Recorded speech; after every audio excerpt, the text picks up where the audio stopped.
חמוד. הרקע הוא... בסדר. רקע טוב. זהו? דבר איתן. כן. Good Shabbos, good Shabbos. I'm so glad that we've started a minhag of eating in shul on Friday nights here. Okay, now I'm actually going to... צוחק עליהם. Good Shabbos. Good Shabbos. So finally we've come to the parashiot of Yosef and his brothers. In my opinion, one of the most exciting sections of the whole Torah. Really filled with emotion and drama. And I'll be honest, this year I'm even more excited because I get to look at the story with new eyes, from a new perspective. But I also have to be a little honest, it's hard at times. It's hard because I have a certain narrative of the story, which is so embedded within me from my childhood, from when I was told, from my teachers in grade school, from my parents, that it's hard to look at the story with clean eyes. I'm stuck in a narrative. And it could be that many people here as well are stuck within the same narrative.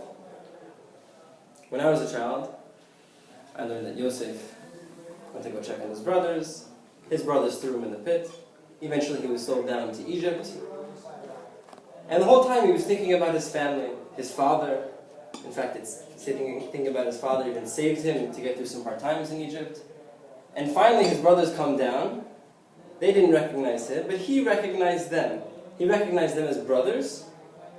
And he remembered his dreams, and he wanted to help them do tshuva, and sof to bring Yaakov and all of the brothers down to Egypt for, so to speak, the continuation of the building of the nation. That's the narrative that I grew up with, and that's the narrative that I was stuck with. But I would like to challenge the Kehillah today, that maybe to look at the story with new eyes, with open eyes, to break the narrative which we were so stuck in. And I would like to ask, Yosef was in that pit for a while, and he was on his way down to Egypt, a quick journey. They didn't have jets back then. What was Yosef thinking? What was going through Yosef's mind in terms of his brothers, but more importantly in terms of his father? If you remember, the last thing that Yosef knows that happened between him and his father, he had some dreams, his brothers got angry, and then he had a dream and his father got angry.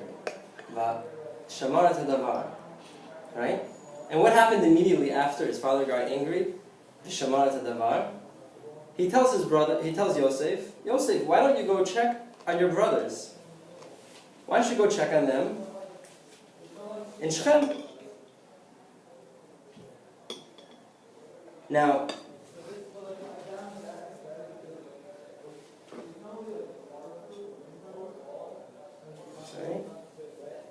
right, he says, "Vayamar lo lechna ra'et shalom achecha ve'et shalom hatza'on v'hashiveni davar." If you were Yosef, how would you respond to this? Right, your father's now angry at you. Your father's angry at you, and he's telling you to go check on shalom achecha ve'hashiveni davar.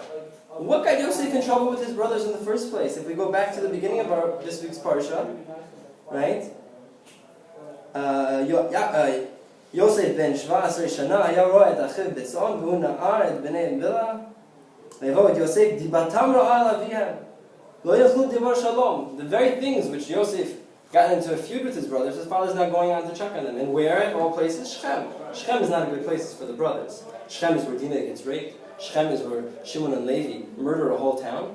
It's not a place you want to meet people you don't like. It's like meeting them in a back alley, a dark back alley. Okay, Yosef takes it with him and he goes to Shechem and he ends up in a pit.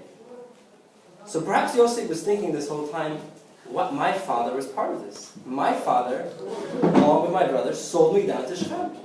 Sold me down to Egypt, excuse me. Okay, it's a theory. But I'd like to bring maybe proof to this theory, why Yosef thought this.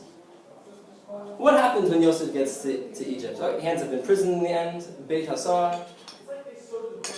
And then Paro has the dreams, and so Yosef is pulled out of the pit, okay, to go ahead and help Paro translate his dreams. Now the pasuk says he was pulled out of the bore, even though until now he was only it's referred to as Beit HaSoar, right? Yaakov, so he's pulled out of the pit, okay, the bore. He's given new clothing. So an authoritative figure now wants to speak to him about dreams. In the end, he's happy and pleasant about the speech about dreams, and he even gives him a new name and a wife.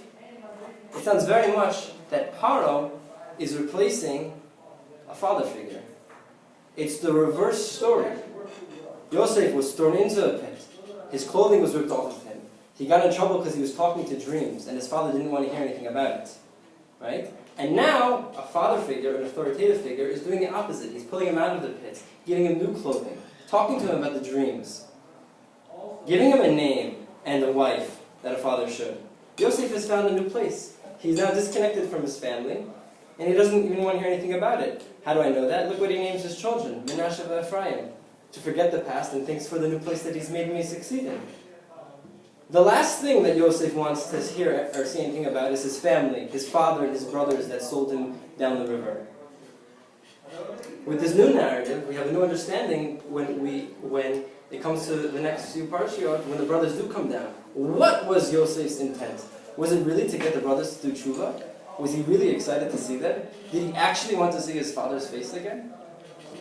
What Yosef's plan was with, maybe we'll leave food for thought for next week. But what I find very interesting from all this is that the ability to break from a narrative, which is so embedded with us, and look at a story, a reality before us, in a new light, can bring us to two totally different conclusions of what's going on.